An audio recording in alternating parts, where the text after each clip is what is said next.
Before I get into this, if you're watching, make sure to hit that subscribe button and share your thoughts in the comments. I need to know I'm not the only one who's gone through something like this. Trust me, this story will make you question everything you thought you knew about the people closest to you. It started the night of my birthday. I had spent weeks planning a small get-together with friends. Nothing extravagant, just a night of laughter, music, and a little too much cake. I was excited.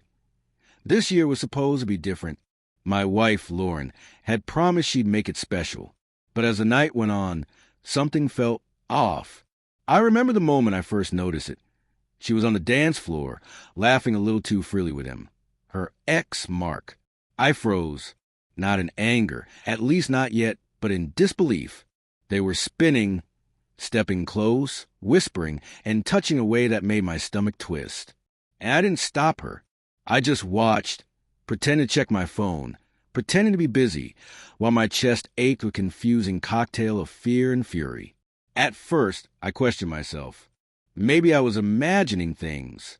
Maybe it was just harmless fun.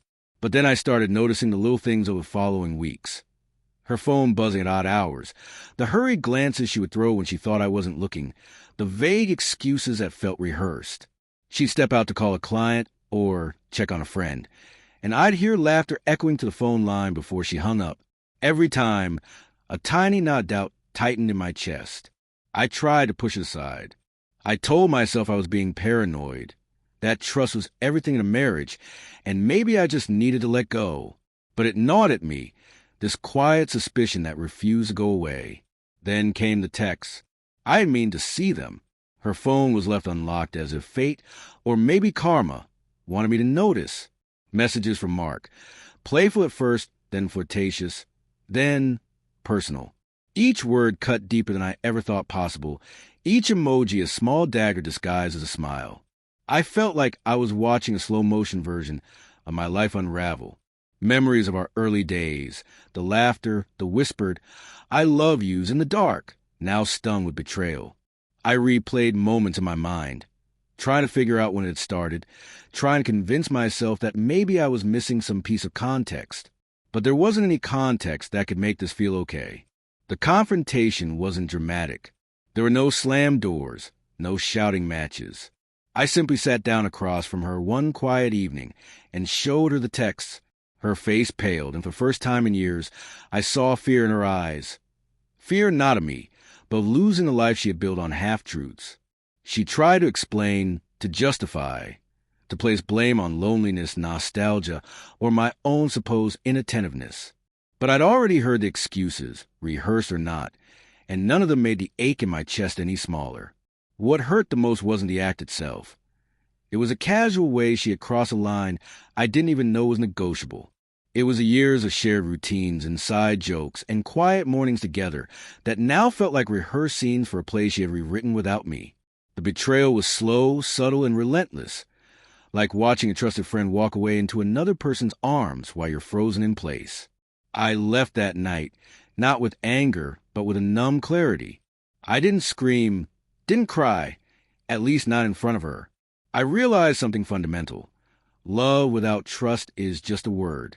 You can share a bed, a house, even children, but if the heart isn't there honestly, everything else is just decoration. In the weeks that followed, I rebuilt myself quietly. I surrounded myself with friends who reminded me who I was, who listened without judgment. I allowed myself to grieve, not just a relationship I thought I had, but the illusion I had been living under. And slowly, in the quiet moments of morning coffee and evening walks, I began to feel a strange kind of liberation. I won't lie, the memories of that dance floor still haunt me. I'll always remember the way she laughed, the way he leaned close, the subtle, casual intimacy that made my skin crawl. But those memories no longer control me. I've learned that letting go doesn't mean forgetting, and moving on doesn't mean erasing. It means reclaiming yourself from the parts of life that try to define you through pain. If there's one thing I want anyone watching this to take away, it's this. Betrayal can feel like the end, but sometimes it's the beginning of discovering your own strength. I didn't stop her that night, but I also didn't lose myself in the process. And, in a way, that's the victory.